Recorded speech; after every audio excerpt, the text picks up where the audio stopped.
축복합니다. 오늘도 가정들마다 하나님의 은혜와 사랑이 가득하시길 축복합니다. 오늘 본문을 보시면 우시야 왕의 이야기가 나옵니다. 우시야는 16세의 어린 나이에 유다의 왕이 되었는데 무려 52년이나 통치하였습니다. 우시야의 초기에는 하나님을 찾고 스가랴 선지자의 말씀을 따라 하나님을 경외하였습니다. 하나님을 두려워하는 마음을 가지고 하나님과 백성들을 섬겼습니다. 그래서 하나님은 우시야에게 전쟁에서 이기게 해주시고 나라가 점점 더 강해지게 하셨습니다. 또한 땅이 잘 자라서 농사가 잘 되었고 잘 훈련되고 강한 군대를 갖게 해주셨습니다. 이 모든 것이 하나님이 주신 축복이며 은혜였습니다. 여러분, 처음부터 마지막까지 하나님만 경외하면 얼마나 좋겠습니까? 그런데 시간이 지날수록 하나님을 향한 경외하는 마음은 사라집니다. 초심을 잃어버리고 변해갑니다. 즉, 겸손은 사라지고 교만하였다는 것입니다. 16절입니다. 그가 강성하여짐에 그의 마음이 교만하여 악을 행하여 그의 하나님 여호와께 범죄하되 곧 여호와의 성전에 들어가서 향단에 분향하려 한지라. 아멘. 우시야가 교만해진 이유가 무엇입니까? 강성하여졌기 때문입니다. 강해졌기 때문입니다. 즉, 우시야는 물질적으로, 군사적으로, 경제적으로 번영하고 국가의 기강이 바로 서자 하나님보다 제사장보다는 자기 자신을 더욱 의지하게 되었다는 것입니다. 여러분, 교만이 무엇입니까? 하나님보다 다른 것을 의지하는 것입니다. 하나님보다 다른 것을 앞세우는 것입니다. 하나님보다 다른 것을 사랑하는 것입니다. 이제는 하나님을 더 이상 의지하지 않습니다. 하나님보다 자기가 더 위에 있다라고 생각을 했습니다. 그래서 어떻게 합니까? 여호와의 성전에 들어가서 향단에 분향하려고 하였다는 사실입니다. 여러분, 제사는 왕이 드리는 것이 아닙니다. 제사는 제사장이 드리도록 율법에 기록되어 있습니다. 우시야 왕이 몰랐을까요? 이 사실을 분명히 알고 있었습니다. 그럼에도 불구하고 여호와의 성전에 들어가서 향단에 분향하려고 하였다는 것입니다. 이것은 하나님의 질서를 무시한 것입니다.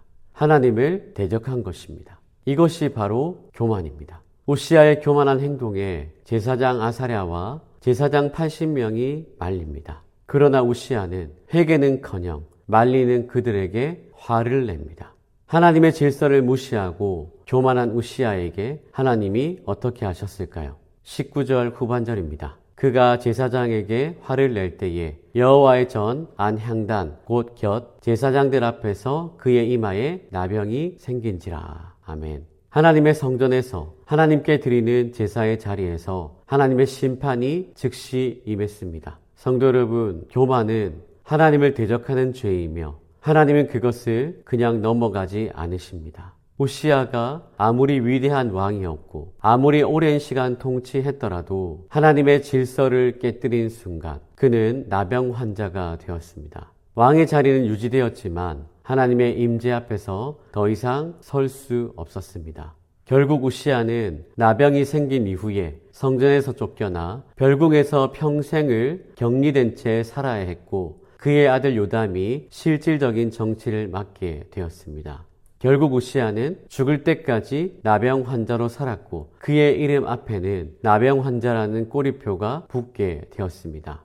이 얼마나 안타까운 결말입니까? 처음에는 하나님을 경외했던 왕, 하나님이 기뻐하셨던 왕이 교만이라는 죄 때문에 그 모든 것을 잃어버린 것입니다. 사랑하는 성도 여러분, 하나님은 교만한 자를 멀리하시고 겸손한 자에게 은혜를 주십니다. 교만은 단지 마음의 문제만이 아니라 하나님을 거스르고 무너뜨리는 행동으로 이어집니다. 우리는 때로 우시야처럼 하나님의 은혜로 인해 잘 되었음에도 불구하고 그 은혜를 잊고 내가 한 것처럼 여길 때가 있습니다. 기도 없이 결정하고 말씀 없이 행동하고 예배보다 바쁜 일정을 우선시하며 어느새 하나님은 내 삶의 중심에서 멀어지고 내가 주인이 되어 있을 때 그것이 바로 교만의 시작입니다. 결론입니다. 성도 여러분, 처음에 우시야가 가졌던 하나님을 경외하는 그 마음을 우리도 기억합시다.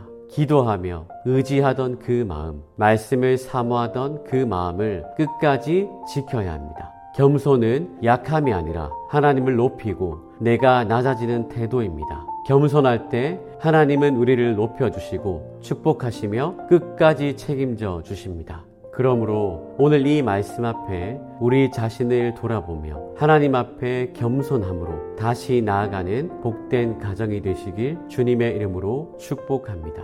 기도하겠습니다. 하나님 감사합니다. 오늘도 온 가족들이 모여서 하나님 앞에 예배할 수 있도록 은혜를 주셔서 감사합니다. 특별히 말씀을 통해서 깨닫게 하시니 감사합니다. 우리 가정 지금까지 오게 된 것 하나님의 은혜입니다. 하나님께서 은혜를 주셨고 하나님께서 축복해 주셔서 여기까지 왔습니다. 강하여질수록 모든 것이 안정적일수록 교만하지 않고 겸손할 수 있도록 은혜를 베풀어 주시옵소서. 하나님께 엎드리며 기도하며 하나님만 의지할 수 있는 우리 가정이 될 수 있도록 하나님 은혜를 베풀어 주시옵소서. 감사드리며 예수님의 이름으로 기도합니다. 아멘.